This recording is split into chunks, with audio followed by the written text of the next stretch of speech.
the bravest decision you ever make is choosing yourself after life convinces you not to.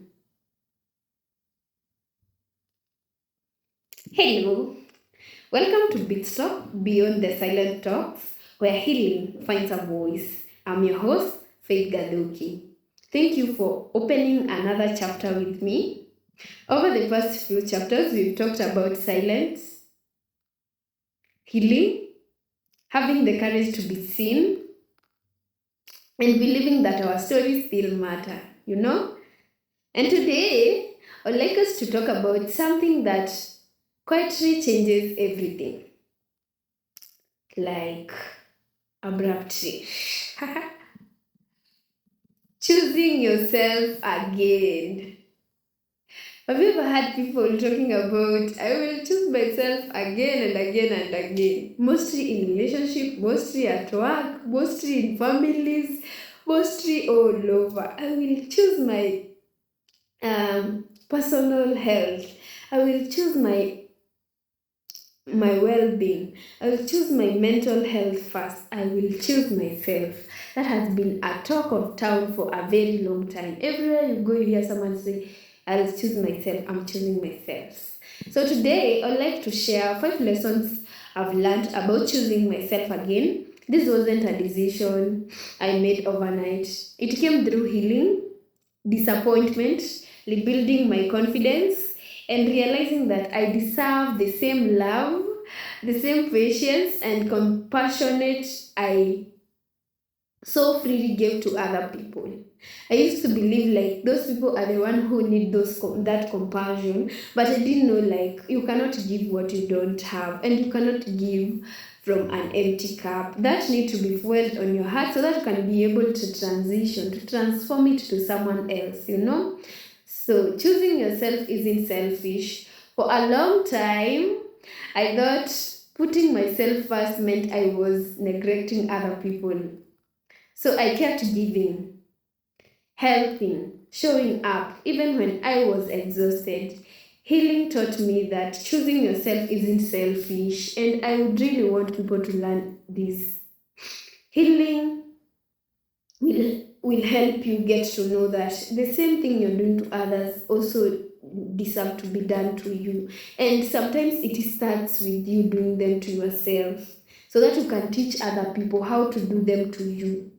So it is necessary because you cannot pour from an empty cup, and you cannot, people cannot learn to do something to you when you have not shown them. If I don't know Faith loves flowers, then I'm not going to bring them to her. So people have to know that you love flowers, you love chocolate, you love being taken to good places, you love nature, so that they can be able to give them to you. But when you don't do them to yourself, they are not. How are they even going to learn that you love them? You see, contradiction at its highest. Another thing, you don't have to earn your worth. You don't have to. Sometimes life convinces us that we have to prove ourselves before we are worth, or before we are worth, or of love, or of respect, or of happiness. You don't have to. Today I'm here to just tell you, you just have to do nothing. I came to learn this so late that even in romantic relationships, you just don't have to do anything. You just have to exist. And I was sharing with my friend how all over in my life I have been that person that wants to prove that I can love that guy. That I wanted to prove that I am worthy of that love. I wanted to prove I am the one you need to choose. I wanted to prove that I am the best. But I came to realize, even not from other people, but from him, from that guy, that to be honest, my dear, you don't have to do anything. I came to learn that he doesn't even need me to do anything. I'm the one who think I need to do anything, but I just need to sit and all is going to flow. So that is something I came to learn later in my life, and I would want people to learn earlier. I've learned that my worth wasn't created by my achievements or taken away by my failures. If I failed to do something, it didn't mean like my worth has been taken away. My worth has always been there. Either way, it's always there and it has always been there. Healing simply helped me believe it. I believe that I am able, I believe that I am capable, and I believe that I am worth. Yeah, and another thing is let go of who you thought you had to be. You thought you had to be the best, let go of that. You thought you had to be the you had to had a certain voice, let go of that. You thought you had to have a certain shape, body shape, let go of that. There was a version of myself I tried too hard to become, the version that pleased everyone. For me, it was pleasing everyone. I wanted everyone to be pleased by me, by anything that I say.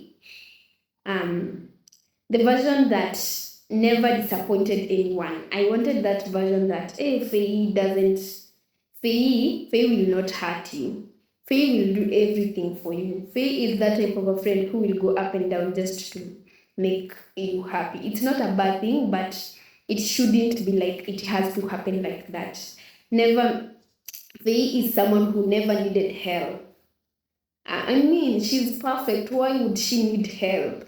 Let go of that. Anyone need help. Everyone need help. There are some time you can't carry yourself, and you need those other people to help you navigate through it all. So that is still a version of you, which is not a bad one. It's just a version of you that is seeking for help, which is very normal. Yeah. But that version wasn't real. The version that you needed help, but you never needed help. The version that never wanted to disappoint everyone. Once you check it in a lensy eye, you're going to see that it wasn't real. And choosing myself meant giving myself permission to simply be faith, simply grow, simply learn, simply heal, and simply be human. I am a human being. I mean, how can you do something without hurting anyone? Anything that you do is either going to hurt the other and it's going to make the other happy. Even God Himself. Today, if it rains, it's going to rain for those people whom we believe they have done as they have sinned, and for those who have not sinned. Because when someone is happy, the other one is not. When someone is not happy, the other one is. Because that is the nature of life. There is no way you can make everyone happy. Because we have different personalities, we have different view of seeing things, and we have different characteristics. I mean, how can you say that we've been raised in different environment? How can you say that you're making everyone happy? That is even that's absurd, because I don't think you can manage to do that. It's crazy. Yeah.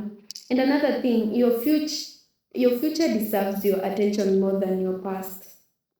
That is something that we keep forgetting. Every time, even me, I have forgotten so much of the pain, so much on what happened to me when I was around 13, 14 years, so much about what I had to navigate to even finish my primary education. But I forget that after that, there was faith in doing diploma in Nazarene, there was faith and doing her degree in USIU. There was Faith also doing her master's elsewhere. So this is still that one Faith. You can't tell me that that Faith has changed. But when you ask me, most of my years I have so much focus on what happened, how was my past, how was my childhood, how was the environment that I was raised on.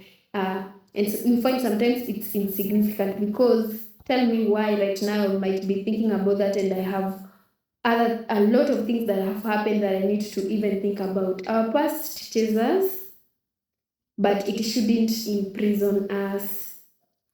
I've had moments where painful memories wanted to convince me to stay small. So many times. But never, every time I choose hope.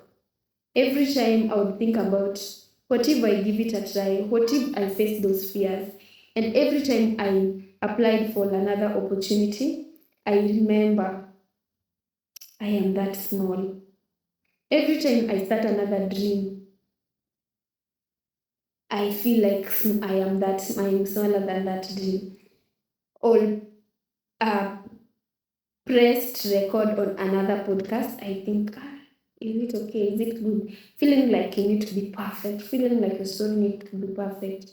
I was quietly choosing my future over my fear when I decided that those things are not going to define me in any way. They are not going to define me. I am going to choose myself. I am going to choose those opportunities. I am going to choose, I am going to dream again, and I am going to start another podcast.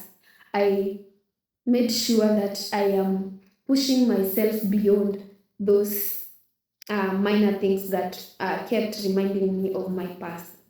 And our last point, choosing yourself isn't something you do every day. It's not one big decision that you wake up and do it. Um, it's I still deserve peace. I still deserve joy. It's like telling yourself from inside, or maybe from a mirror. Let's use a mirror. It's like telling yourself, um, I still deserve peace. All this happened, but I still deserve peace. I still deserve joy like any other person. I still deserve another chance. I still deserve happiness that surpasses human understanding. I still deserve all those things because I'm just a human being like any other person. Some days choosing yourself look like resting. You rest your soul. You see like the butterfly hug, the butterfly effect, the butterfly hug that you need to hug yourself and tell yourself, I deserve that peace, I deserve that joy, I deserve that happiness, I deserve all those things. The butterfly hug you give to other people. Now the butterfly hug you hug yourself. You tell yourself, I'm resting. I'm resting in dropping all those things perfection. I'm resting in not avoiding to face my fears, and I am choosing to rest because I deserve it. One day it looks like saying no to things that you used to say yes because you didn't want other people to see you in that way. Sometimes it will look like forgiving yourself. Forgive yourself for backsliding. Forgive yourself for the things that have repeatedly happened to you. Forgive yourself for searching, for having such a terrible background. Forgive yourself for having a terrible childhood. Forgive yourself. Forgive yourself. Sometimes it will look like forgiving everything, even forgiving the people around you. And sometimes it simply looks like believing that tomorrow can still be beautiful. And isn't it beautiful? It is. It is beautiful. If you don't have evidence of tomorrow being beautiful, look at the girl in your screen right now. That is a good definition of such a beautiful tomorrow. Sawa? Okay? Yeah. Maybe today you've spent so much time choosing everyone else that I've forgotten to choose myself, or you have forgotten to choose yourself. This is your reminder. You matter too. Your dreams matter too. Your peace matters too. Your healing matters too. And so do you. You matter too. You matter.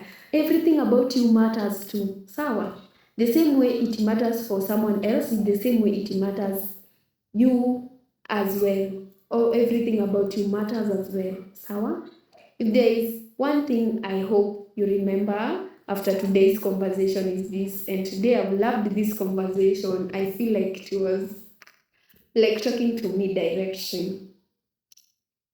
Uh, so the point in view, choosing yourself doesn't mean loving others less. It doesn't mean like hurting others. It just doesn't mean like you show others disrespect or anything. It means finally believing that you're worthy of the same love you're always giving and away to other people. It just means What you're giving away, you can also have it for yourself. That is amazing. My dear, that is amazing. Yeah, I feel like I'm speaking to myself. I'm in spirit. And before we close today's chapter, I would like you to ask yourself, when was the last time you truly chose yourself? Reflect about that. And what is one small way you can do that again this week?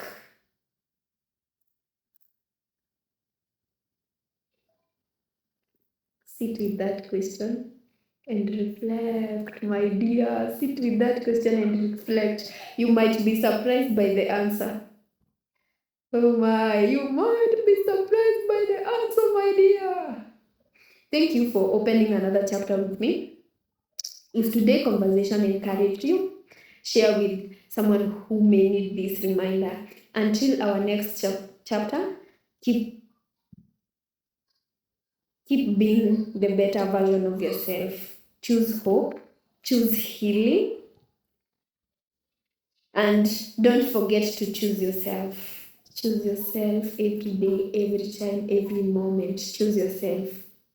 This BTS-Talk, Beyond the Silent Talk, where healing finds a voice.